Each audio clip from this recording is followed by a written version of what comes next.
شاء الله طلعت شي تاسو په دغه سیشن کې د DNS security په حق باندې معلومات ترلاسه کړئ. ان شاء الله طلعت شي سیشن به ډیر مفید وي تاسو لپاره. مهمه خبره په دې ځای کې دا ده چې زموږ ګران ملګری زموږ ګران دوست همکار فهد صاحب چې دی هغه په انګلیسي کې غږیږي. تاسو کولی شئ زمانه پوښتنې بیا په پښتو کې وکړئ، زه دوی ته په انګلیسي کې بیا ترجمه کولی شم. Mr. Fahd, sorry for that brief moment. I was just talking to the attendees, and I told them that the session is going to be in English. It is going to be about the DNS security, and it's going to be by our esteemed member, Mr. Fahd.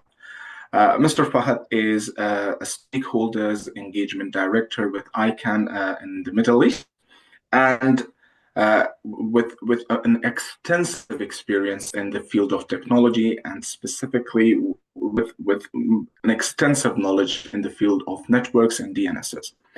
Today, Mr. Fahd is going to be talking about DNS security. The session is going to be in English, and we will have our question and answer session at the end as well. Over to you, Mr. Fahd. Okay, assalamu alaikum again, once again.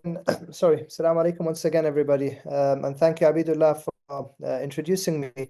Actually, while you were talking, I kind of understood a good amount of what you were saying, actually. And that stems from the fact that, I mean, I'm well versed in Arabic. I think you were talking Pashto, and apparently there are similarities. So when I go to Pakistan, I do understand my Pakistani friends talking in Urdu. I do sometimes understand a little bit of Persian. So it's quite a thing, actually, that languages do have similarities. So once again, thank you for having me. Indeed. Thank you for having me. So in spite of the fact that this presentation is in English, and of course it's virtual, please feel free to stop me anytime and ask me questions. I will try my very best to keep an eye to the chat pod. If there are any questions or any discussion items you have. And of course, at any time, if you think that I'm talking too fast or my English is not clear, please feel free to stop me. So it's very important that you all get to understand what I'm talking about. And of course, you are more than welcome to email me after the presentation. So I work for ICANN as a Global Stakeholder Engagement Director. I cover the Middle East. Now, the Middle East, actually, if you search for a definition for the term Middle East, you won't find a unified definition. But the Middle East that I cover really consists of West Asia, the Middle East, and North Africa. So Afghanistan is actually part of my regional coverage. Now, in my presentation, I'll be talking about three things. I'll talk about how the domain name system works. I'll talk a little bit about attacks to the domain name system. And finally, I'll talk about some of the initiatives ICANN works on to support a secure DNS ecosystem. Now, before I start, it's very important that actually we differentiate between two things. It's important that we differentiate between what a domain name is and what the domain name system is. So domain name is just a name. So google.com is a domain name. afnog.af, when it was live, is a domain name. So it's just a name. But when we talk about the domain name system, it's actually the system that helps translate domain names into IP addresses. And maybe just take a step back here and share some context. Now, the internet at the infrastructure layer, of course, when packets move from source to destination, they understand only IP addresses. They don't understand domain names. However, we as human beings, we tend to remember names better than remembering numbers. So we all remember google.com, or we all remember afnog.af. But I'm sure none of us knows what's the IP address of google.com or afnog.af.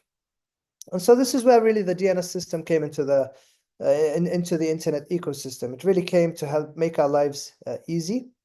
But of course, the internet doesn't understand names in as much as it understands IP addresses or numbers. And so the system helps do that translation. So it translates domain names into IP addresses so that the internet traffic can move from one place to another. Okay, so Sadruddin Haidari asks me if I can share the slides. Definitely I can, Sadruddin. Okay, so there is no way for me. Okay, so I'll share with you my email ID on the slides at the end of the session, so that you all can, I mean, anybody interested in the slides can just write to me. So this is how the domain namespace looks like. Now it starts with what we call the root or the root server system, and it's usually denoted by a dot. Now under the root, there are top-level domains. Top-level domains are names like com, net, AF, UK, JO for Jordan. So these are top-level domains, and it's important that we use the proper terminology when we talk about domain names. Now, after we select a top-level domain, so let's say I want to register a domain name under .com. So I go and register, for example, google.com, or maybe, I don't know, afnog.af. So I select what domain name I want to register. Now, after I register a domain name, I can create subdomains under it. So if I have a website, I say www, or if I have mail, I would say mail let's say afnog.af, or maybe if you have an FTP server, you would say ftp.afnog.af. So really, you have the option to register whatever domain name you want, provided that it's available. And once you register the domain name, you can really create as many names as you wish. Now, when we take the entire path of maybe mail.example.com. This is called a fully qualified domain name, or FQDN. And the person behind the domain name system is Mr. Paul Mocha-Petris. So he's one of the founders of the internet. He's not as famous as Vint Cerf or Bob Kahn, but he is the person who actually invented the domain name system. And again, he invented it in California. Now, one thing worth mentioning actually is that whenever you type a domain name in your web browser, type www.google.com. Now, what the web browser does is that it adds an extra dot after com, hidden. If you type it, it works. If you don't type it, the web browser behind the scenes just adds it. Same applies to all of the other systems. And what does this dot mean? It means the root server. So the root server is really the start of a domain name query. And I'll be talking more about how a DNS resolution process happens. But yeah, if any of you tries to type www.google.com and adds a dot at the end, it does work. And that dot means the root. There are several technical elements to the domain name system. So we have something that is called authoritative name servers. This is where a top-level domain would sit. This is where domain names would sit. This is where subdomains would sit. So all the information about a domain name would actually reside in the authoritative name server. Now, another element is called recursive resolvers.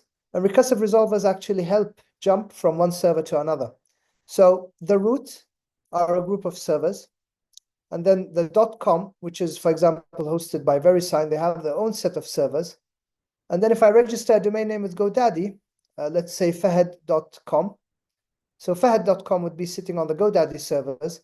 And let's say I have my own servers at home, and I open all my subdomains for Fahd.com under that. So the process of moving from one server to another is usually done through the recursive resolvers. The third element is called caching resolvers.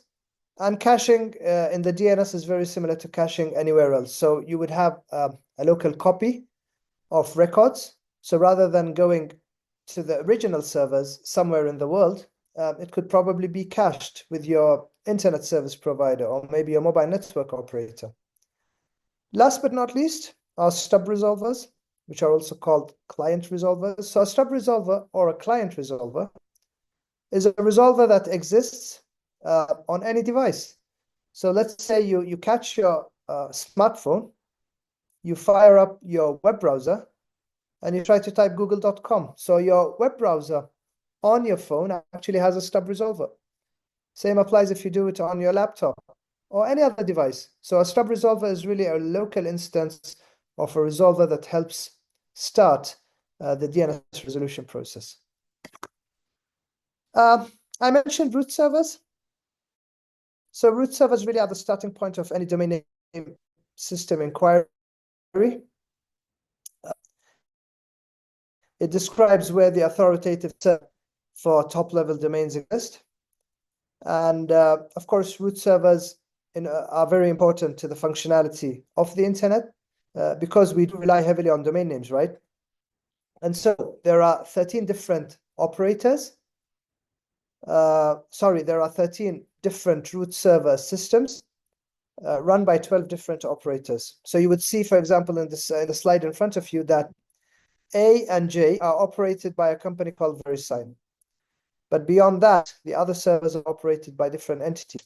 Now, if you look at the bottom, and actually I'm just searching for a highlight. Okay, so that's a highlight. So if you look here at the bottom, okay, let me choose a better color. Yeah, I'll just do blue. So if you look here at the bottom, at number 12, this is called the root server that is operated by ICANN. Now, these root servers don't operate as standalone devices. They actually operate as instances or copies. So in order to ensure the security, stability, and resiliency of the internet's domain name system, these copies are scattered all around the world. When I was developing these slides late last week, so late last week for me was really Thursday, there were 1,914 copies of those 13 servers that you saw scattered all around the world. I believe Afghanistan has none. And frankly speaking, I've been over the years trying to get a root server copy into Afghanistan, but my discussions, unfortunately, so far haven't availed. So if anyone on this call is working for a mobile network operator or an ISP, and you think that you can really host one of these, or maybe even explore the idea of hosting one of these root server instances, please talk to me. You can drop me an email, and I'll be very happy to have this conversation with you. But it's very beneficial to have these root server instances around the world because, I mean, the simplest reason is that they tend to keep DNS inquiries local. It's very similar to an IXP concept. So rather than your routing going somewhere in Europe, let's say in Marseille or in Frankfurt, it can actually remain within Afghanistan. And the same applies to root server instances. And of course, depending on the internet population, maybe more than one root server instance would be required. Now we move on to talk about, okay, so Ajmal Amiri says we have Google Cache in Afghanistan Telecom. So Ajmal, Google Cache is different. So a Google Cache is really mostly beneficial for Google services. But when we talk about a DNS instance or a root server instance, that's really for the domain name system as a whole. It's similar in concept, but a Google cache is specific for Google services, or a Facebook cache is very specific for Facebook. However, a root server system instance is really beneficial for anything related to the domain name system. So if you really like to talk to me, Ajmal, I'll be happy to have this conversation with you or maybe your management and see maybe if we can get a root server instance up and running in Afghanistan. So back to my presentation. Here I will be explaining how a DNS resolution process happens. So as you can see here at the bottom, and I hope you can see the circle that I drew, we have a phone. And the phone has a web browser. and the web browser actually has a stub resolver. And then we have here in the middle a recursive resolver. This is something that would exist within your ISP. And then to your right, you will see a few systems. And I'm actually, my screen is cluttered actually, and that's why I'm finding some difficulty. Now, let's see how the DNS resolution process happens. Now, let's say I open my phone, I open a web browser. I would like to open a website called www.example.com. So I type it on my web browser, and the stub resolver takes this name and goes to the recursive resolver that is available within my ISP. And it asks this answer, and it asks this server. It says, what is the IP address of www.example.com? And just to stop here for a while, a DNS resolution process is all about inquiring about the IP address of a domain name. So that's really why the DNS resolution process happens, to inquire about the IP address of a domain name. So the recursive resolver would say, well, I don't have an answer. However, you are inquiring about a .com domain name. So let me go to a root server called l.rootservers.net and see if it has an answer. Now, l.rootservers.net would say, well, I don't have the IP address of www.example.com. However, I can tell you what's the IP address of the .com server. And so it goes to a .com server, which is c.gtldservers.net. And it asks the same question once again. What is the IP address of www.example.com? Now, the .com server would say, well, I don't know. But since I am the .com server, I can tell you what's the IP address of example.com, or what's the name server that hosts example.com. Now, it goes back to the recursive resolver, and this recursive resolver would search for example.com. And so it goes to that name server. And it asks the same question, which is ns1.example.com. It asks the same question. What is the IP address of www.example.com? And actually, ns1.example.com has the answer, and it sends it back to the recursive resolver. And the recursive resolver in return sends it back to the stub resolver, which sends it back to the web browser. So it says it's 192.0.2.7. So this is really how the DNS resolution process happens. Now, if you paid attention, you would have realized that all questions and all the answers have to go through recursive resolver. Now, the authoritative name servers give you answers, but the recursive resolver doesn't give you answers. Through recursion, it sends you. So it tells you, go here, go there. So you have to pay attention to what's the difference between an authoritative name server and a recursive resolver. Now, if there is a cache, so this is a cache here. Let's say I want to inquire about www.example.com. So the stub resolver would send the inquiry. What's the www.example? The answer, the cache will answer and say, well, here is the IP address of www.example.com. It sends it back to the stub resolver, which sends it back to the web browser, and we actually have it. But of course, we all know that a cache has a time to live. So the data within the cache would be available for a limited amount of time, after which it becomes invalid. And so you have to go through the process once again. However, the process of having a cache would actually save you a few milliseconds or maybe a few microseconds. But it's good. I mean, if you can save a microsecond from each and every DNS inquiry, you are saving bandwidth on the long run. I can see some discussions here in the chat pod. So maybe I can react to them. So Mohib says, have you posted about AFNOG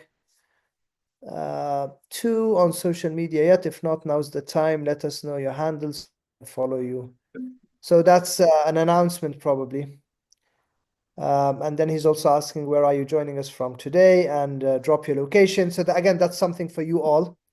And then Ajmal Amiri says, it would be better if we discuss this matter further. I will share the details with my management and we will work. Okay, thanks, Ajmal. We can definitely stay in touch.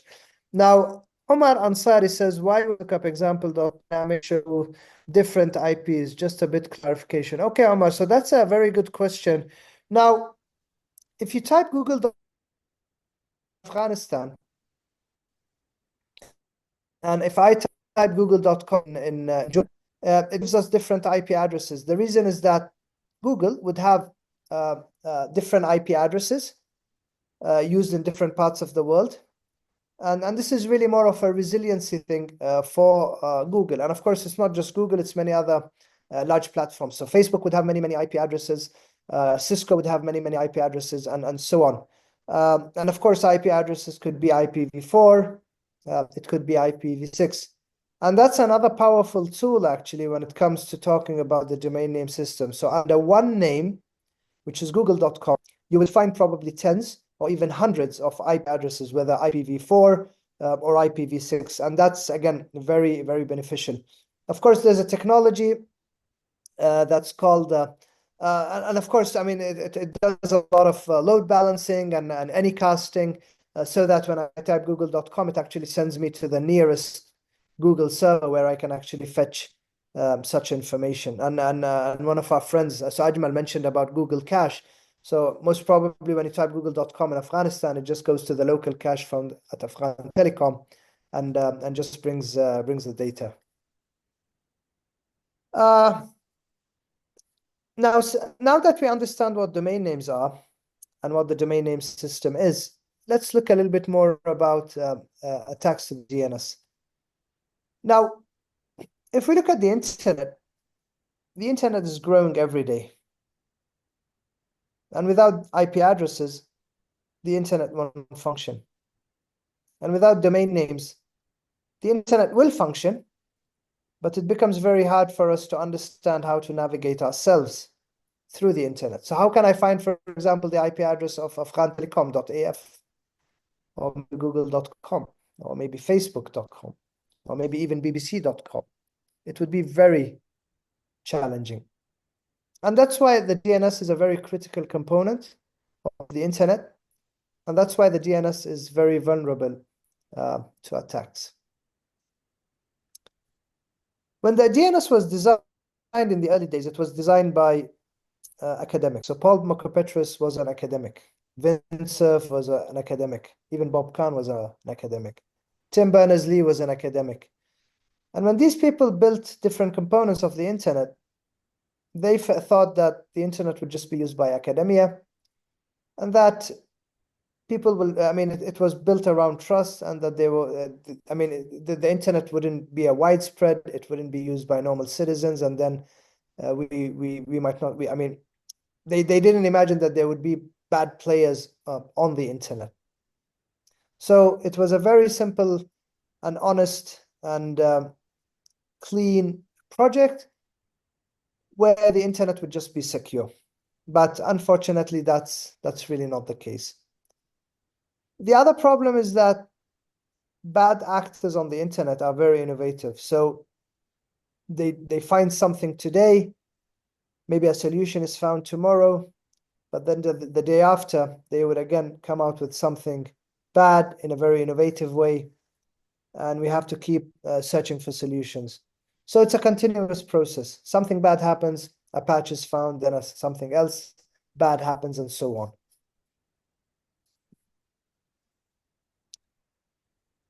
Now, we did explain this. I did talk about this, but this is a graph really in a different way. So the thing that you see in the middle, okay, so the TLD registry part, the name servers, the DNS inquiry. So we did explain this.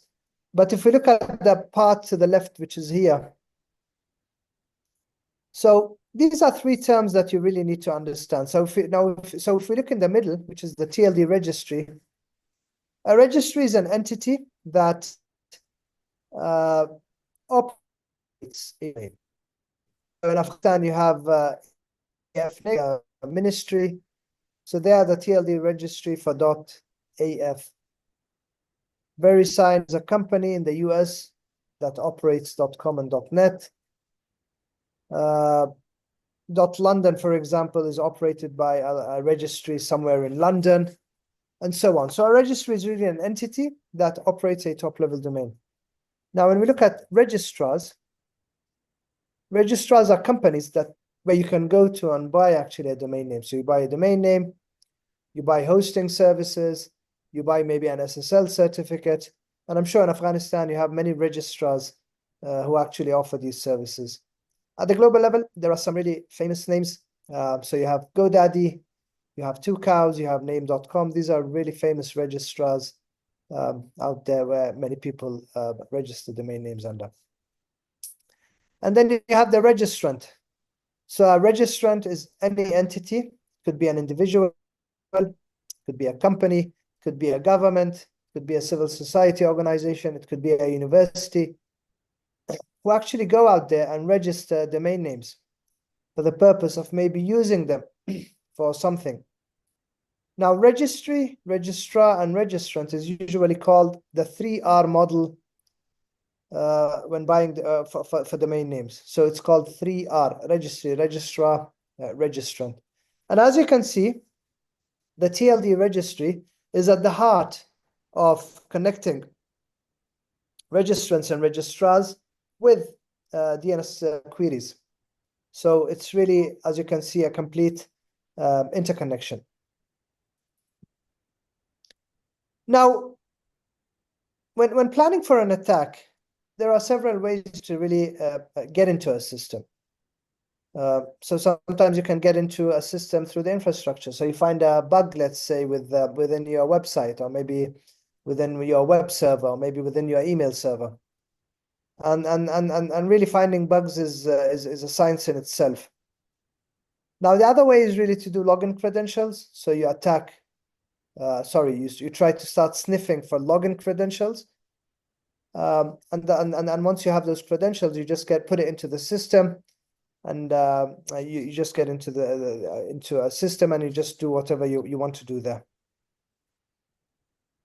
Now, again, the DNS and the IP address as a combination is a very rich platform for conducting attacks on the internet. Now, if you look at all the attacks, all the cyber attacks, they do involve an IP address component, and they do, of course, involve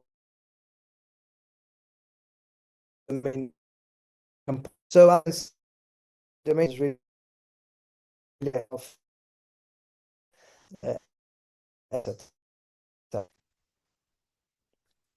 why is it target for attack? I did mention it a while ago, because we all use domain names, we all use the DNS, and it's really a component of today's internet.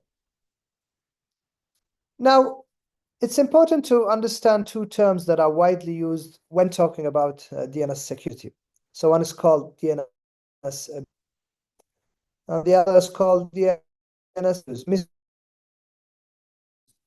Talk about DNS abuse, we are really talking about attacking the infrastructure. So maybe we attack a recursive resolver, or maybe attack an authoritative name server, or maybe register domain names for maybe to sell counterfeit products, or maybe to sell pirated products. Now, on the other hand, DNS misuse.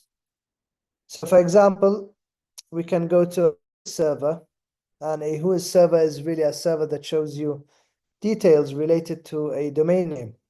So whenever you register a domain name, you have to provide the registrar with information, maybe your email ID, your telephone number, your physical address.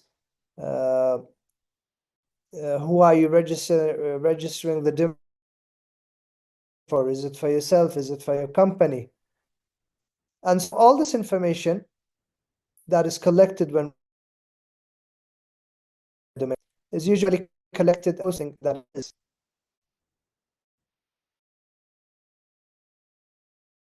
Sometimes system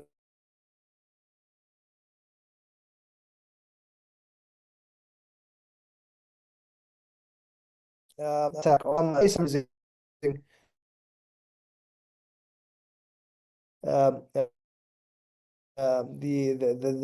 domain names, or even the I mentioned a while ago.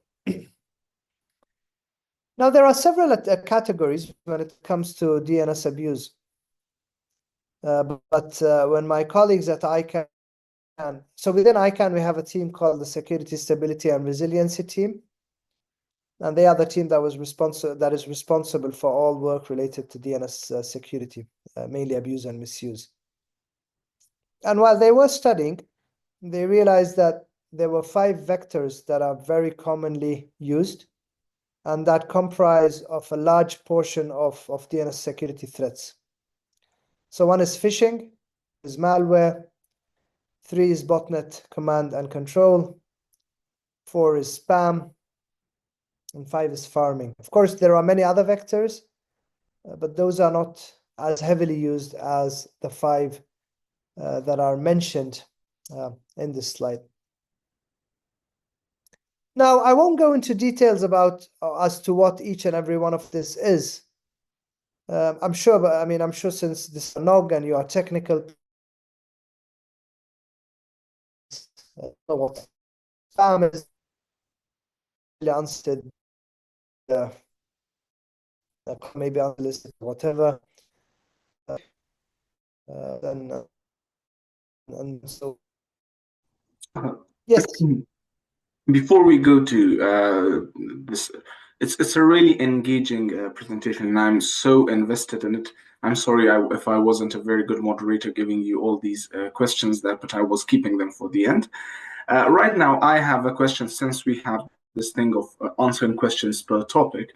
If we have and as a security person, I know that who is a key component for me as a security person to find information about domains. And I can find really good information about who the person is, and that can be some of the reconnaissance I can conduct online, which would allow me to not even engage with the infrastructure, but find information really important. Isn't anything being done to keep that information safe? Like, I understand who this information is out there to make sure that good, or not good, but actual people register websites, or actual organizations register websites. But why do we have it out in the open so anyone can access it? Okay, so that's a good question, Abidullah. So now there are 2 things here. There is collecting WHOIS data, and then there is displaying WHOIS data publicly. Now, it's very important when you register a domain name that you actually provide data, because at the end of the day, if somebody steals, at least register another, or maybe the domain name is hijacked, or maybe you lose your domain name unintentionally because you forgot to renew it, and you would really like to go through the process of recovering it. Or maybe because you have to pay annual dues to the domain name. So the domain name is usually renewed on an annual basis. So really, this data is this information is very important to be collected, so that the registrar understands who owns this domain name and where is this person. Now, when it comes to displaying such information, it doesn't mean that if I am attacking the WHOIS, that the original data might get lost, because registrars always have this backup systems. It's an IT industry, right? At the end of the day, you have disaster recovery. Yes. And of course, would segregate between the server that collects the data and the server that displays the data to the public. Yes. And of course, there is a lot of science to WHOIS. It's a lecture by itself. I won't go deep into it. But the idea is that, yes, this data is very important, let's say, for law enforcement agencies. So let's say I register something under .af and I write things about the government of any entity to actually request this is about showing bad content and how to bring it down. And so if the law enforcement agencies don't have a public who is where they can extract this data, then how would they know who is the owner of a domain name? So again, the same example. I mean, let me not give the example of Afghanistan. So let's say I register a domain name in Vietnam and I start writing bad things about the government. Now, the law enforcement agency in Vietnam has the right to actually get off this domain so that they can go to actually maybe taking down this domain. Maybe. So, you know, I mean, you understand the concept. This data is data. There are names that are being registered for malicious purposes, and it's very important to bring down these domain names.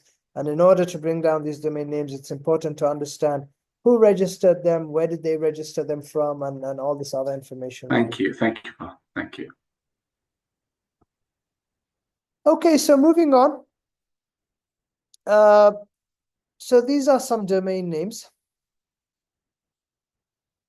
Now, let's take the example of easyjet.com, which is the real site. Look at the content to the left.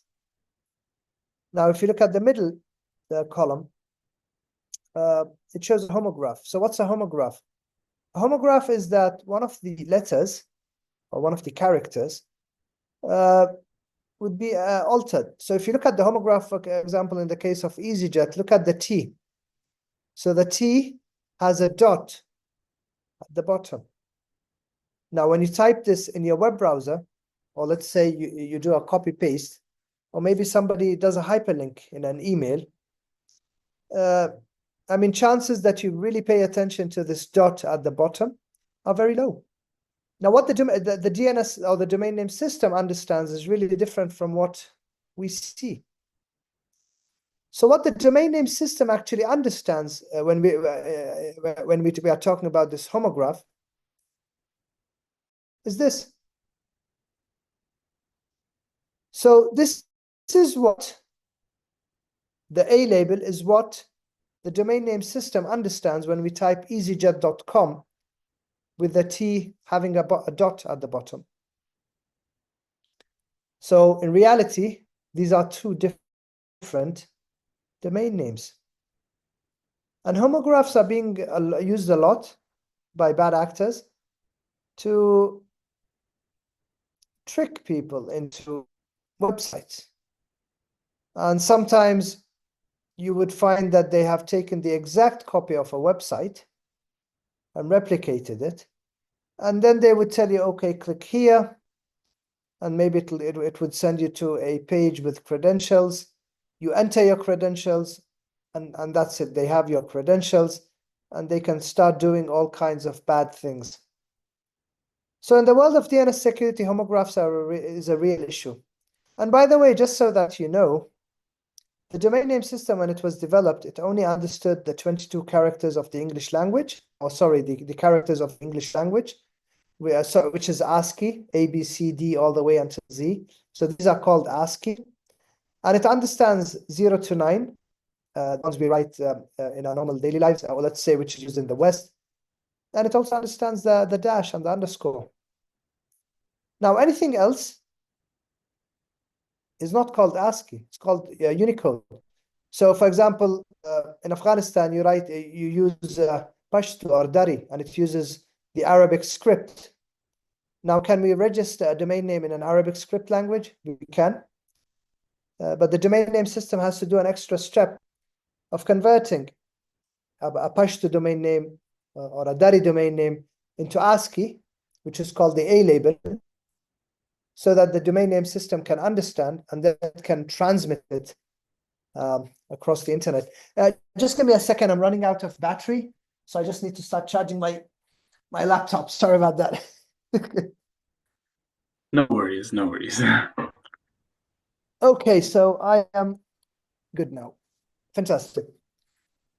So you need to understand that there is a difference between an ASCII domain name, a homograph domain name, and what is an A label. So an A label really is what the DNS understands when it sees non-ASCII characters. Of course, there are many examples here. So for example, you have delta.com, which is purely in ASCII. This is the real website. And then you have delta.com, the homograph. And the L is actually replaced with a stick. And of course, many of us would not pay attention to it. You know, I mean, a web browser, the area where the address bar on a web browser is quite small. And so sometimes paying attention to such fine details can be quite challenging, actually. I can see a couple of questions in the chat pod. So there's a question from Abdullah Hamid says, what's the difference between a homograph attack and a spoofing attack? Okay, so Abdullah, let me put it very simply from a technical standpoint. So a homograph attack is the domain name, right? So we are replacing a character with another character. So what I do is that I go and register a domain name, like for example, easyjet.com with a dot on the T at the bottom. So I go and register it, but I'm really not harming the infrastructure. Whereas on the other hand, spoofing attack is all about spoofing. You try to maybe, so you go to an internet wire and you start sniffing and you start seeing what data is going through, and you try to extract the data and maybe decipher it so that you can understand what it is. So maybe I can sniff a username or an IP address. So they are different. So from an attack perspective, a homograph doesn't involve an attack. It just involves registering a domain name that is visually similar. But spoofing really involves trying to get some content. So, you know, there is a difference there. Okay, have you posted? Okay, that's Mohib again. I will find the questions for you. Don't worry. From now on, I'm going. All right, that's it. All right, thanks, Abidullah. Appreciate that. The truth is that it's not, and I explained this a while ago. So an attack is invented today. I find a solution for it tomorrow. But then the day after, there is another attack. It's very similar to the antivirus industry. So a virus is found today, a cure is found tomorrow, and then the day after, there's a new virus being introduced. And of course, with the complexity of the internet and how complex it is getting in terms of the services that are being used on the internet, we can see actually much more attacks. So today we talk about artificial intelligence, we talk about cryptocurrency, we talk about the deep web or the dark web, and we talk about the Internet of Things, we talk about smart cities. So these are more tools that are actually using the internet in different ways. So there are many examples of DNS abuse, and here are really some. If you're a person into security research, I mean all of these are really interesting cases. So each one of them has something unique to it, and actually some of them are a follow-up to others. So, for example, we look at Mirai. So when the Avalanche network was brought down, Mirai was actually a sequel to that. Now, when we look at attacks like WannaCry and WannaCrypt and MyEther Wallet, these are attacks that involve cryptocurrency using the DNS. Now, when we look at DNS espionage and sea turtle, this is one of the most complex DNS attack of its time. So this happened actually in 2016, 2017. And a few researchers from Cisco coincidentally bumped into these attacks. They were happening on a really silent mode at very different or very random timings. And through their research, they were researching something and they just bumped into it coincidentally, and then they just deviated their research to understand what DNS espionage and sea turtle are about. These two attacks, DNS espionage and sea turtle, targeted countries in our part of the world. I think Pakistan was affected. I think Iran was affected. I'm not sure if Afghanistan was part of it, but I mean, if you really like reading, just try to read more about these.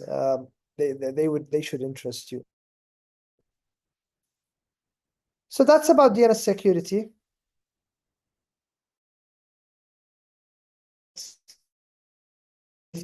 Event on daily.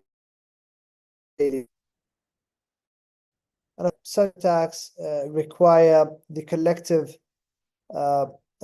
work of the internet community. Now, one thing we all need to understand is that there is no one entity that runs the internet. So from a technical standpoint, if somebody tells you, well, the FBI in the USA are running the internet, that's really not correct. So the internet today consists of 77,000 networks, and all these network operators are in charge of one component on the internet. And then you have the organizations like ICANN, like APNIC, like RIPE-NCC, who coordinate something on the internet. So really, collectively, everybody has a responsibility on the internet. Now, if we see DNS security attacks, ICANN has some small role in working on it. The registries and the registrars also have a say in it. If you go to the IP world community, you will see that they also have what's called IP security, and they have many initiatives that kind of help mitigate and combat security related to whatever they're working on. So the question I might ask it now, or better to ask. I mean, it's up to you. If you want to ask me now, you can. You're more than welcome to do that. I mean, since you say real-time question, so yeah, happy to answer it now.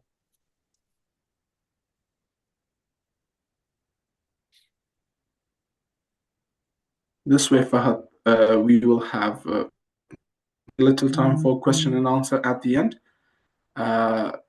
I will ask our technical team if Zulmay could be allowed to talk, because Zulmay believes it's a very long question, I suppose, and writing it would be tiresome.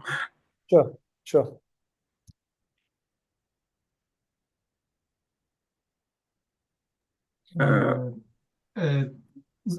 I'm really sorry. I don't know if our technical team can do that because of the security measures. We only give mic access to our panelists only, and I have to check. I think it would be better that he writes his question, and then we ask Fahd now, or maybe later we can also ask him. Yes, what we can do, my brother, it would be really good if you could start typing it. If we are able to put you on the mic, that would be awesome. Otherwise, you would already have written that question, and Fahd is here to answer it. Fantastic, sounds fantastic. And even a final alternative, Zulmay. I mean, I can give you my email ID. You can just. We would want to hear what the question, Fahd, and we would want to hear definitely as well. Yeah. I mean, all options are there really. So I just shared my email ID. I'm not sure if everybody can see it. So it just says hosts and panelists. So I'm not sure, but yeah, I can put it to everyone, I think. Please, I'd appreciate that. Thank you. Yeah. So I'll continue, and if Zulmay, I'll continue while you type your question.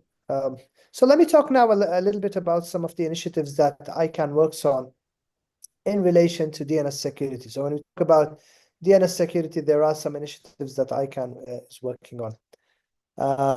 So one of those initiatives is DNS Sec. I'm sure some of our security folks know what DNS Sec is. So DNSSEC is all about security.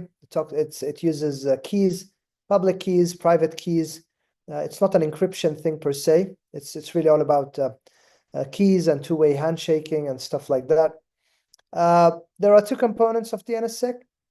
So one is called signing, the other is called validation. Signing really, so actually, I mean, I do have slides for each. So yeah, DNSSEC is about public key cryptography and digital signatures. And there are really two key components when we talk about DNSSEC. One is called data origin authentication, and the other is called data integrity. So DNSSEC is all about authenticating the origin of the data and, of course, ensuring the integrity of that data. Of course, it doesn't solve all the cybersecurity problems of the world, but it does add an extra layer of security to the domain name system. Now, there are two components for DNSSEC. One is called signing, the other is called validation. Now, a top-level domain registry would sign the top-level domain. So .af could sign DNSSEC. Maybe .jo could sign with DNSSEC. Now, even after you buy a domain name, you can actually sign it. So afnog.af. So if AF is signed, you can also sign afnog.af. Or if .com is signed, google.com could sign with DNSSEC. Now, that's the signing part. Now, there's another part called validation. Now, if I can sign my domain name, but my network operator cannot validate it, then it's just something extra that is not used. And so network operators like Afghanistan Telecom, like Etisalat Afghanistan, they can enable validation on their recursive resolvers. So signing happens at the zone file level, validation happens at the recursive resolver level, and really both are very important to complement this whole DNSSEC chain of trust. I know that Afghanistan is a landlocked country, so you get your cables from neighboring countries. I think the most recent statistics I saw about DNSSEC validation in Afghanistan, it's quite high actually. So the global average is somewhere between 25 and 30%. I think in Afghanistan it's quite high, maybe 50%, 60%, something like that. And I guess that boils down to actually getting since you get your connectivity from your neighboring countries, and since some of your neighboring countries are quite well on DNSSEC validation, I think that explains the high rates. But nevertheless, I'm sure that there are operators that still do not validate DNSSEC, and that's something we are really willing to help if those operators are interested. And really, this can be something of a follow-up to AFNOG, that we did this presentation. People who are educated on DNS security, and maybe as a next step, we can work on maybe having a root server instance in Afghanistan, and maybe have more network operators validate DNSSEC.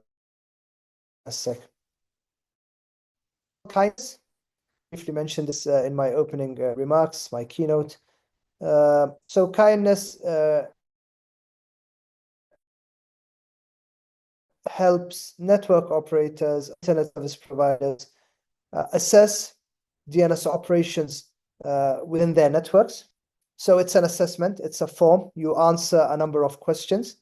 And once you answer these questions, you get a report telling you where are your gaps in terms of DNS operations within your network. Of course, this data is not something we collect as ICANN, so your privacy is completely maintained. And of course, this data is never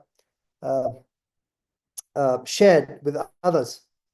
So once you receive a report, you can ask ICANN for advice, find solutions to these gaps.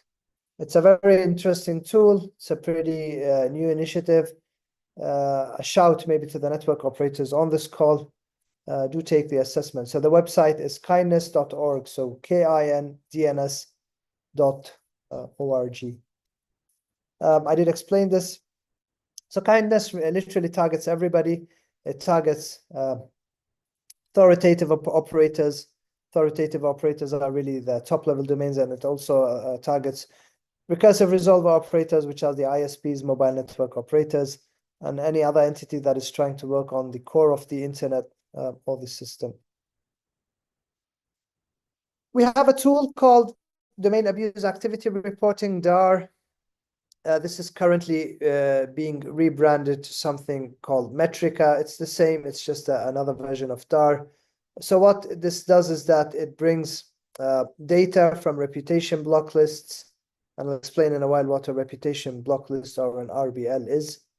It mixes this data with data from zone files and tries to come out with reports that explain how abusive a top-level domain is. So, and of course, every entity that is part of the system gets to know on a daily basis how is abuse within their top-level domain. Of course, this helps registries with actually amending their policies so that their top-level domains are less abusive.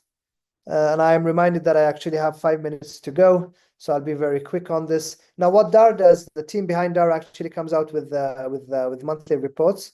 So if you go to the URL at the bottom, icann.org/octo-ssr/dar, you will find these reports. It's really interesting to read those reports. We have a program called DNS Sticker. This started during COVID. The purpose of it was to bring down domain names that were spreading false information about COVID. And then later on, when the Russia-Ukraine war started, the project expanded to include actually combating domain name registrations that are promoting negative propaganda on the Russia-Ukraine war. Of course, we don't take positions here. We just ensure that there are no domain names out there that are actually promoting false propaganda on these, whether COVID or even the Russia-Ukraine war. Identify as technology health indicators, ITHI. This is more of a research project. It talks about different metrics of the domain name systems, whether abuse, recursive resolvers, authoritative name servers, DNSSEC validation, DNSSEC signing. So just go to that URL, ithi.research.icann.org, and look at what's available there. This project extracts tons of data. And of course, we rely on partners such as CCTLDs and academic institutes to actually analyze that data and share reports. So this is something that could be of interest to you if you are working on a research project and trying to analyze internet traffic. Infomall is one of our recent projects. There's a report that should be coming out anytime soon. What the project tries to understand is how bad actors think when they register malicious domain names to conduct bad acts. So it really looks at the psychological aspects of registering bad domain names. This is quite an interesting project. It's not something that ICANN is working on directly. Yeah, we offered the funding to a university in France called the University of Grenoble, and the other ones who are actually conducting this research. That's it from me. I'll probably answer the question from Zulmai. So he says, apart from local DNS servers, as IT professional, I mostly use ISP DNS servers or Google DNS.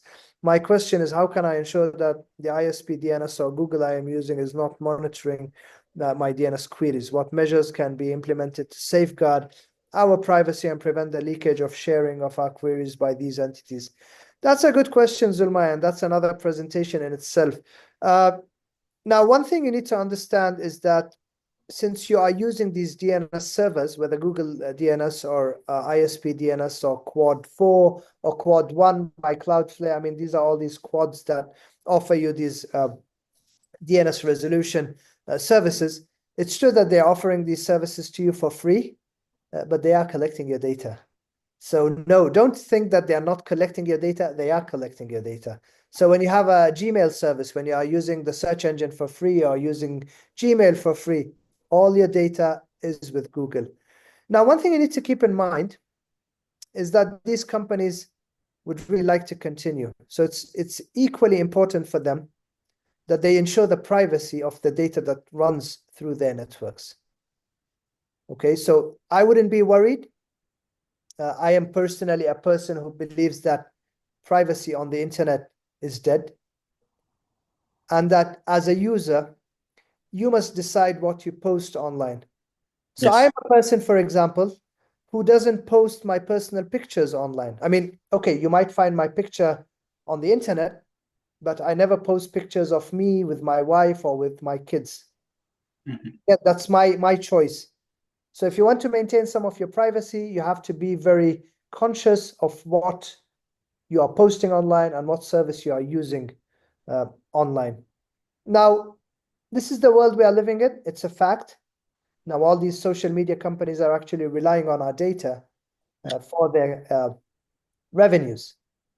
But so, yeah, you have to be conscious. Now, one thing to increase the privacy is to use some of the recent privacy protocols that were developed within the Internet Engineering Task Force, such as DNS over TLS, which is DOT, DNS over HTTPS, which is DOH, or even DNS over QUIC, which is DNS over TLS over HTTPS. Now, a couple of years ago, Google Chrome introduced these privacy standards, and they were enabled by default on Chrome. But later on, due to the pushback, it was disabled by default, but you can still enable it. So if you're using, for example, Google Chrome, you should find these services, DOT or DOH or DQuake, and you can just enable them. So that's an element of improving your privacy, but this is only privacy in relation to DNS. It's not in relation to your content. So if you're posting something on Facebook, it doesn't assure you that your data is private just to you. So yeah. And yes, my time is over. Thank you, Abidullah. Thank let you. me just very quickly just put my, okay, so you got my email ID, but I'll just also type it here on the opening slide. That would be really good. And while you're doing that, I thank you for this beautifully crafted presentation. Just one more thing I want to add onto all these final remarks you did about DNS security and the data and everything like that. The data and how people collect our data. I usually tell my friends like Facebook or those social media companies, if they are spending billions and billions in their infrastructure and then they're providing you something for free, that is usually because we are the product. So if it's for free, we are the product. And please remember, just a kind of personal experience to Zalmai, try not to use those free VPN applications as well. You don't know if it's going to do you good or cause you more damage. So it's just as Fahd mentioned, it's between how much you want to expose of your private information to the online world. That is basically the line you have to draw. Thank you so much Fahad. تشکر از همه شما دوستای عزیز. امید دارم که امی سشن خوشتون آمده باشه. من شخصا بسیار لذت بردم از سشن. تشکر از همه شما. Thank you.